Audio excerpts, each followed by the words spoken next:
Friends, आज हम एक फिज़िक्स का जीरो चैप्टर स्टार्ट करते हैं जिसको हम मैथमेटिकल टूल्स कहते हैं। और ये बहुत ही इम्पोर्टेंट चैप्टर है क्योंकि बिना इसके जो मैथमेटिकल टूल्स है इसमें कुछ हम 10th की मैथमेटिक्स के बारे में डिस्कस करेंगे, कुछ 9th का पार्ट डिस्कस करेंगे और कुछ 11th 12th में मैथमेटिक्स में पढ़ाए जा रहे हैं। और बायो के जो स्टूडेंट्स हैं उनके लिए बहुत ही बेनिफिशियल है ये पार्ट, क्योंकि बायो वाले बच्चे 11th 12th में बायो तो लेते, मैथ तो लेते नहीं हैं, बायो ही लेते हैं। तो जगह जगह पर जो फिजिक्स का पार्ट है हमारा मैथमेटिक्स से कोरिलेशन करता है, कहीं ना कहीं सारे डेरिवेशन होते हैं, it is a part of mathematics.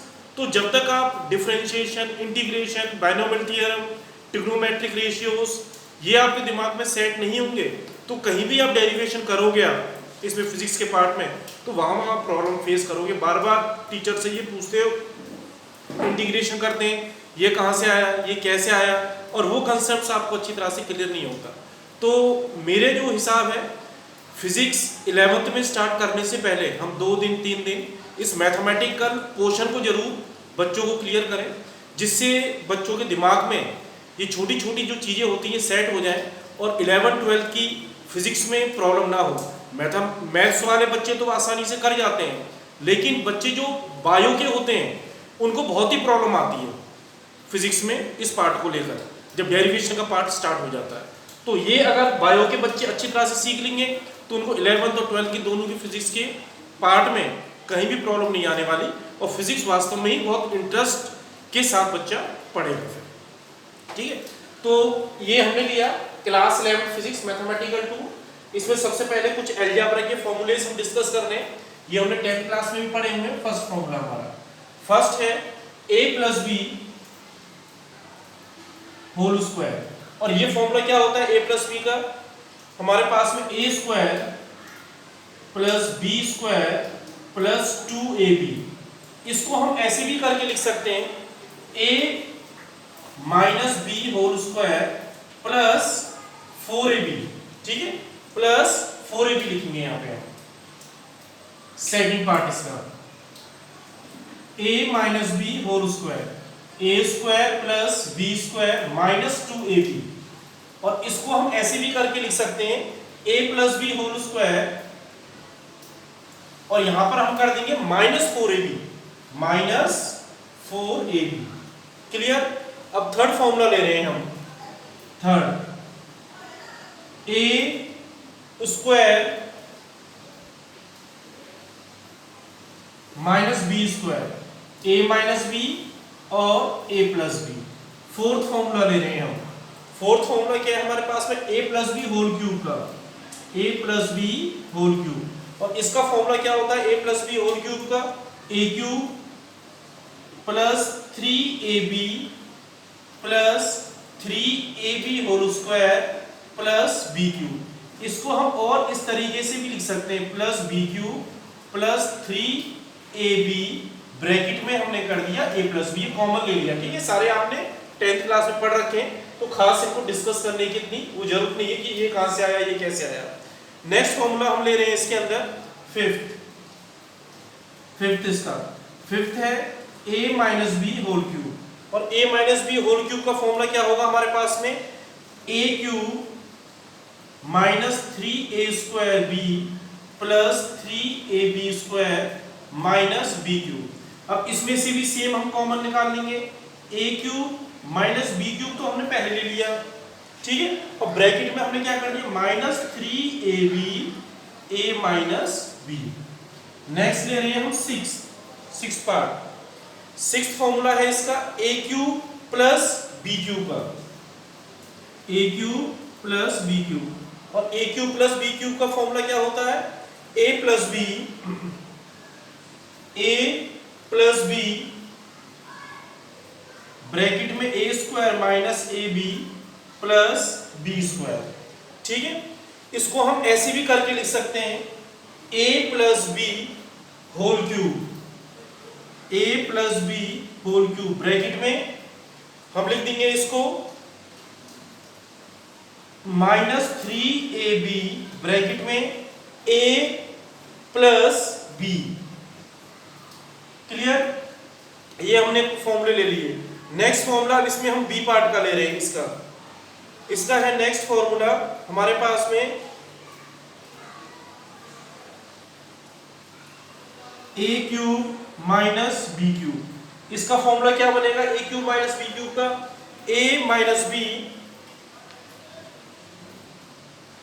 A minus B दूसरी ब्रैकेट में आ जाएगा A square plus A B, A square plus A B, और लास्ट में आएगा हमारे पास में ये प्लस बी क्यूब। ठीक है, नेक्स्ट है हमारे पास में एट्थ फॉर्मूला। ये फॉर्मूला कौन सा है एट्थ हमारे पास में? A plus B whole square plus plus A minus B whole square equal to 2 A square plus B square. उसके बाद में नाइन्थ फॉर्मूला है ए प्लस बी, माइनस में लेना है इसको, A plus B whole square minus A minus B whole square. इसका formula आ जाएगा 4ab। और एक लास्ट फॉर्मूला और ले रहे हैं हम अलजेब्रे का, वो लास्ट है a plus b plus c whole square equal to a square plus B square plus c square plus 2ab plus 2bc plus 2ca। ये हमारे कुछ फॉर्मूले लिए हमने। नेक्स्ट ले हैं क्वाड्रेटिक इक्वेशन।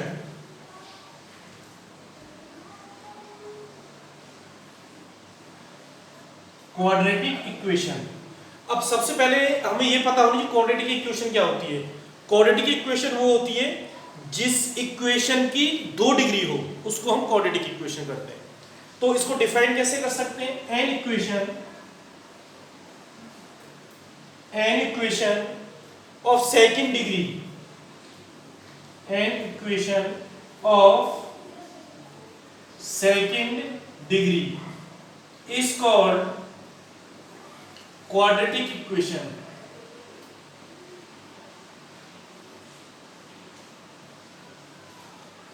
जिस इक्वेशन में 2 डिग्री होती है, 2 पावर होती है, ऐसी इक्वेशन को हम क्वाड्रेटिक इक्वेशन करते हैं। एग्जांपल के लिए जैसे ये ax² plus bx plus c is equal to 0, इसकी पावर हाईएस्ट पावर कितनी है इसमें 2, तो ये इक्वेशन हमारी क्वाड्रेटिक इक्वेशन कहलाती है। अब इस क्वाड्रेटिक इक्वेशन के आपने रूट्स भी फाइंड आउट करने सीखे हैं 10th क्लास में। तो रूट्स फाइंड आउट करने के हमारे पास 2-3 मेथड होते हैं, तो एक कॉमन मेथड में ज्यादातर ले रहा हूं जिसको ज्यादातर हम यूज करते हैं।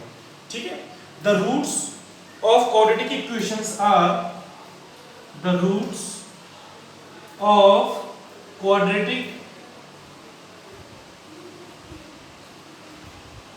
इक्वेशन आर, क्या होगा इसका? गिवन बाय x की इक्वेशन है तो रूट्स x में आएंगे हमारे, minus b plus minus under root b square minus 4ac upon 2a। ठीक है, ये हमारे पास में फॉर्मूला होता है। अब ये फॉर्मूला किस टाइप से है, इसको यूज कैसे करते हैं? आपने 10th क्लास में ज्यादातर आप लोग को फैक्टराइजेशन मेथड से कराते हैं। ये फॉर्मूला भी यूज करते हैं आप लोग, लेकिन कॉमनली ज्यादातर आप फैक्टराइजेशन से ही करते हैं। तो इस फॉर्मूले से एक हम क्वेश्चन करके देखते हैं। एग्जाम्पल ले रहे हैं हम, एग्जाम्पल 1। हमारे पास में क्वाड्रेटिक इक्वेशन ये है, solve the equation, solve the equation. इस इक्वेशन को हम सॉल्व कर रहे हैं। 6x² minus 13x plus 6 equal to 0। अब हमें इक्वेशन इसके रिगार्डिंग में सॉल्व करनी है, तो सबसे पहले इसके अंदर हम ABC को फाइंड आउट कर लेंगे। इस इक्वेशन को हम इससे कंपेयर कर लेंगे, जो हमारी क्वाड्रेटिक इक्वेशन ये है ना, इसको हम इससे कंपेयर कर लेंगे। जब इससे हम इसको कंपेयर करेंगे तो सबसे पहले इसके अंदर ABC निकाल देते हैं। A कितना है हमारे इसके अंदर 6, B कितना है माइनस 13 आएगा, क्योंकि यहाँ पे हमारा B प्लस में ले रखा है इसलिए माइनस 13 आएगा। और A कितना है हमारे पास, A आ गया, B आ गया, और C कितना है हमारे पास में 6। फॉर्मूला यूज करेंगे हम इसका, x is equal to minus b plus minus under root b square minus 4ac upon 2a, ये वाला फॉर्मूला यूज करेंगे। इस फॉर्मूले में हम वैल्यूज पुट कर देते हैं इसकी, ठीक है। माइनस बी की वैल्यू कितनी, माइनस का साइन एक तो ये रहा और इसमें माइनस, तो माइनस में ही ले रहा हूं, ठीक है। इसमें प्लस माइनस अंडर रूट कितना है हमारे पास में, बी स्क्वायर, बी की वैल्यू कितनी है, तो अगर आप इसको माइनस में भी रखोगे तो इसका आंसर प्लस में ही आएगा, क्योंकि स्क्वायर की पावर, इसमें पावर 2 है हमारे पास में, माइनस 4, ए कितना दे रखा है इसमें 6 और सी कितना दे रखा है इसमें 6 अपॉन 2a, 2a, ए कितना है इसमें 6 इक्वल टू ये कितना आ गया 13 प्लस माइनस, अब देखो इसका 13 इंटू 13, इसका अंडर रूट कितना होता है 169, यहाँ पे तो हमारा 169 आएगा, माइनस और ये कितना आ जाएगा 4 6 या 24 और 24 6 या कितना होता है 144, ये 144 आ गया हमारे पास में 2a और ये यहाँ पे हमारा 12 आ गया। इसको मैं इधर ही सॉल्व कर रहा हूँ, ठीक है, इधर ही ले लेते हैं हम इसको।